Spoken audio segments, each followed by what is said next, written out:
Hello, welcome for today's edition. Okay, if you're watching from Nigeria or wherever you're watching from, so I just want to shout out and say God bless you for that.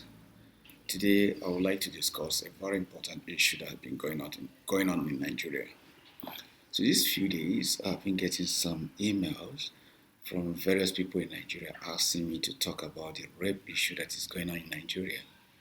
Um, a young lady, Bosola, she accused Pastor um, Biodun of raping her. The pastor in question is the founder of Commonwealth of Zion Assemble. And that's rise up my brain to ask what is the implication in rape in Nigeria.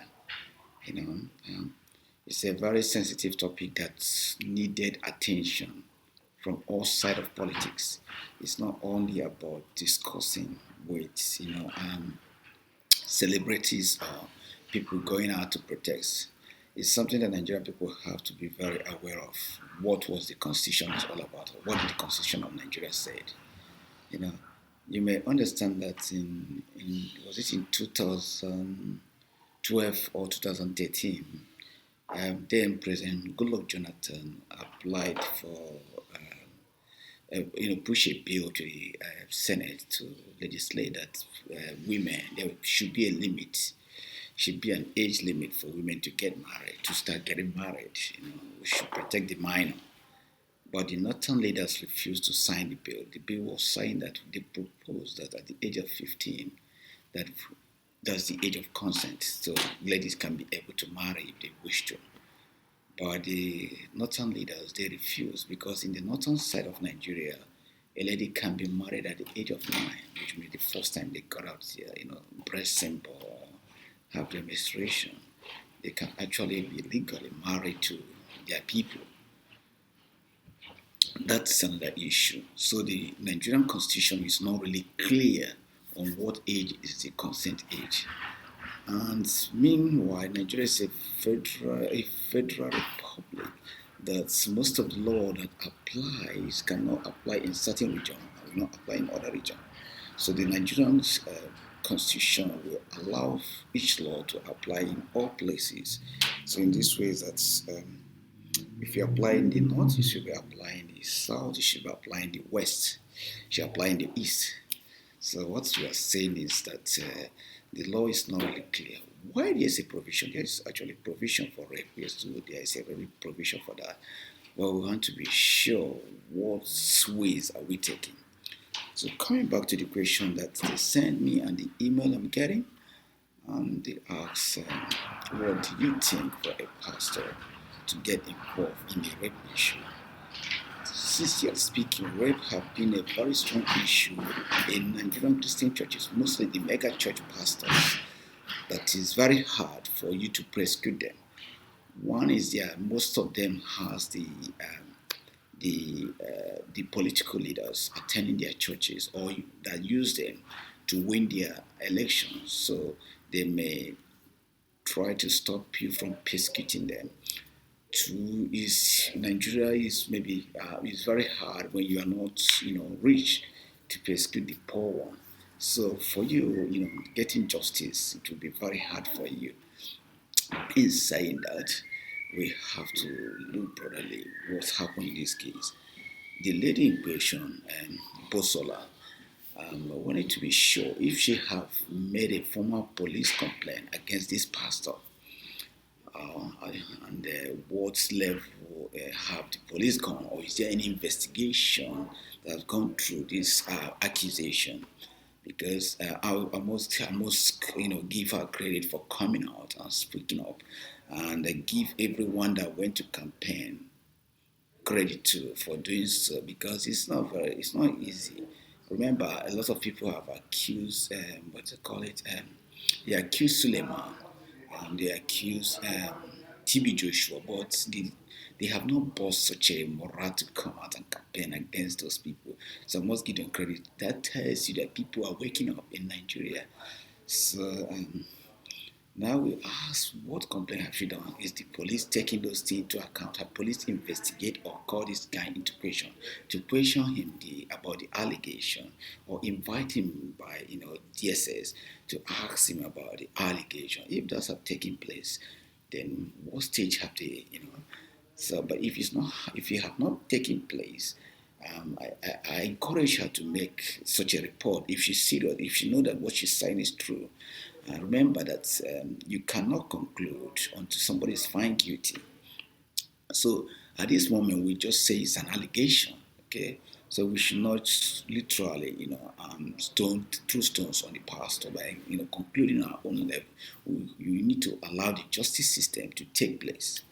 He's saying that rape rape is a very serious issue in a Western world, in the world entirely. In fact, rape has gotten such a movement that a lot of canker worms are opening in every country.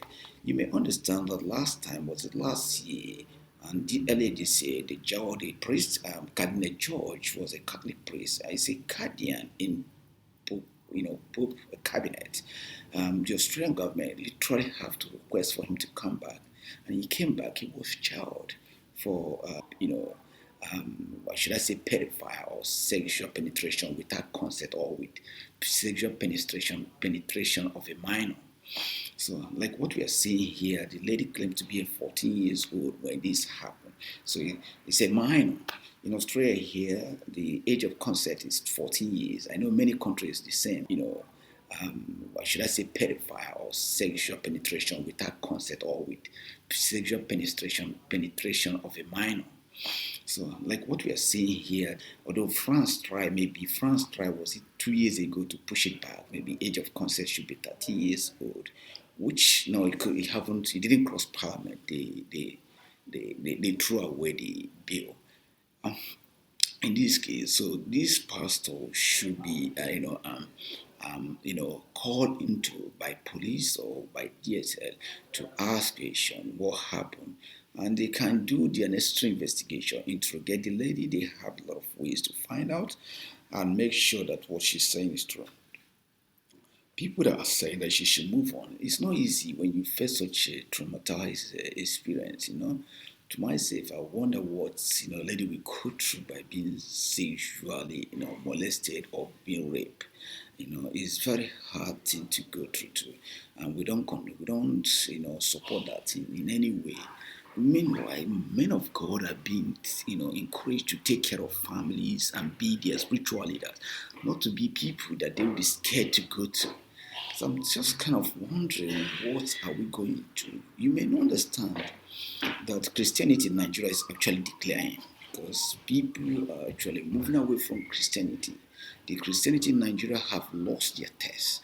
They are now preaching mainly prosperity. They forget the holiness of God. They forget the righteousness of God. They forget the repentance. The Bible talks about conduct. Bible asks you to have a safe conduct. Then, if you cannot have a safe conduct, you should not be a pastor or be a leader of a church. If you know very well, I'm actually advocating for people not to own a church. If a member can give offering a church, he is part and parcel of that church. He should own the church. So that when the pastor or leader that is not living right, they have the right to step him down immediately. Like what is happening to Pastor Biodun. He has to step down, and he did. And the other pastor should take over until he find either innocent or guilty. If you find innocent, he can be reinstated. If you find guilty, he should face the persecution and be jailed for certain time. In saying that, let's come back to Nigerian Christianity. Sexual problem have been a big problem in these mega churches and some of the other underground churches that we never know. You will remember that a lady accused Pastor Suleiman, the founder of Omega Fire Mountain in Nigeria. She accused him of, having sexual, unconsented sexual intercourse and impregnating her, which Pastor Suleiman gave her money to go and abort. She didn't do the abortion. She didn't do the abortion, so that brings a problem between two of them. He tried to cover, and there's a time Pastor Suleiman tried to cover, and the congregation they weigh everything downward because of his connection in the society. Yes, it's okay. Was it 2007? To Pastor Suleiman actually went to the police to bail about 6 or 7 men that are involved in rape and pedophile. He came to the church and said they should forgive those people. This is something that people have to take responsibility or be accountable on their act. Yes, we read forgiveness, we read about everything, but people have to be accountable for their action. So Pastor Suleiman's seizure, problem and rape have not been contested in the court of law. Let's come back to TB Joshua. A lady accused Pastor TB Joshua, the founder of Church of All Nations or Synagogue Church, of rape. She was held against her will in the church for many years. She became a sex slave for Pastor TB Joshua. Nigerians shut this down. Nobody campaign or contest or persecute these men. These men go out, get away with such a dubious and evil character in the lives of fellow human. Using them as a safe toy without their consent and rendering their life careless. Some of these women today, they may not be able to grow and have the joy of a baby or have the joy of a husband or family. Let's come back again. You remember Pastor Chris Oyakhilome, the founder of Christ Embassy. Yes, credit to Anita. The wife has to divorce Pastor Chris Oyakhilome for the same problem, infidelity. Having marital affair when you are married. So the wife could not handle it. After many conversations have gone behind the closed door to ask the pastor to stop. He refused to stop. So the wife has to take the last step by divorcing Pastor Chris Oyakhilome. That was such a big news. I had some people coming out in the Christian kingdom. I tried to play such a news. A friend of mine called me and said, "Don't post such a thing. Let's keep quiet." But we shouldn't be keeping quiet for these people. They are doing evil. They are doing damage to the God's kingdom. We should be speaking out. I know they control millions of congregation. People see them as their God and they say, but remember that we have to speak out as children of God to stand against every act of the evil. You should not use people and damage them because you are their spiritual leader. You should be able to nurture them as fathers, as mom. Again, let's talk about Pastor Sunday Adeleja. You may remember that Pastor Sunday Adeleja was a pastor in Ukraine. He controlled one of the biggest megachurches in Ukraine. He was such a vibrant pastor.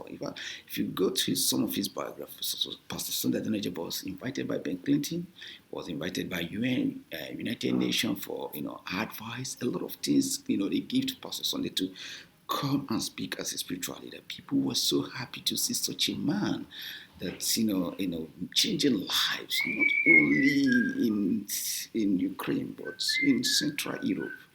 But Pastor Sunday Adeleja actually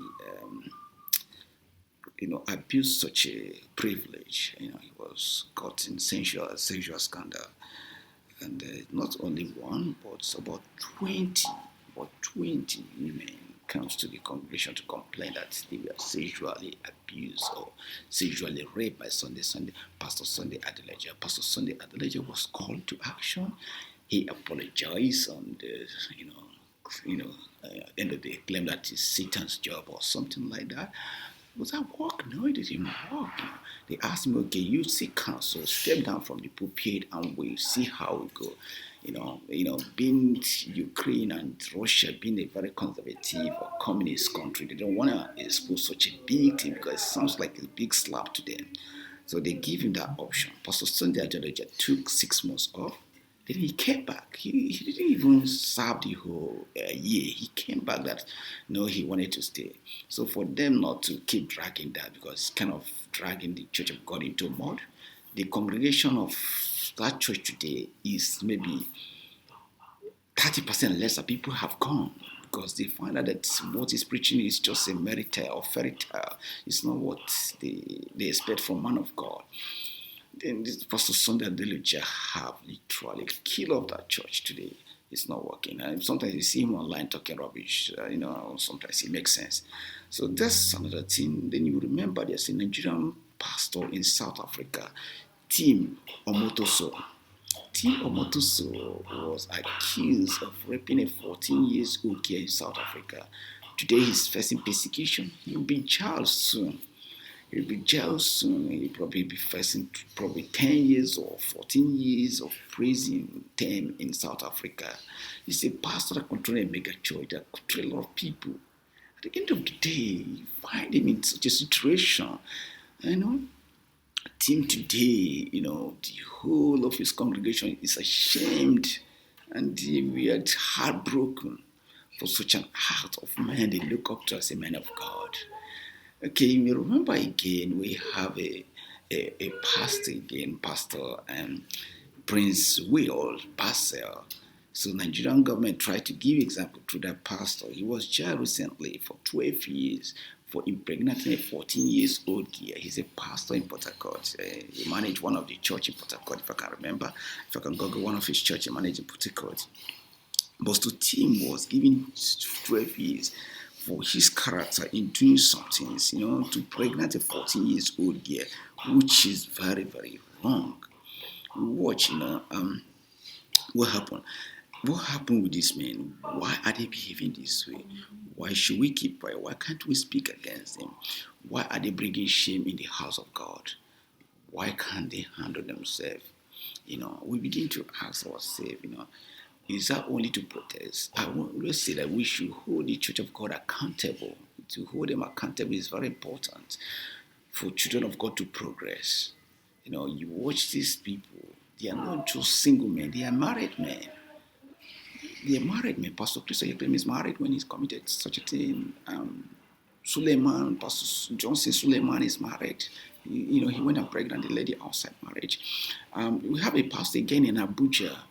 Himself, he was committing his doctorate, his own infidelity that way. His wife is committing that way. His wife actually gave a birth from a congregation member, and the pastor went and pregnant one of the congregation member.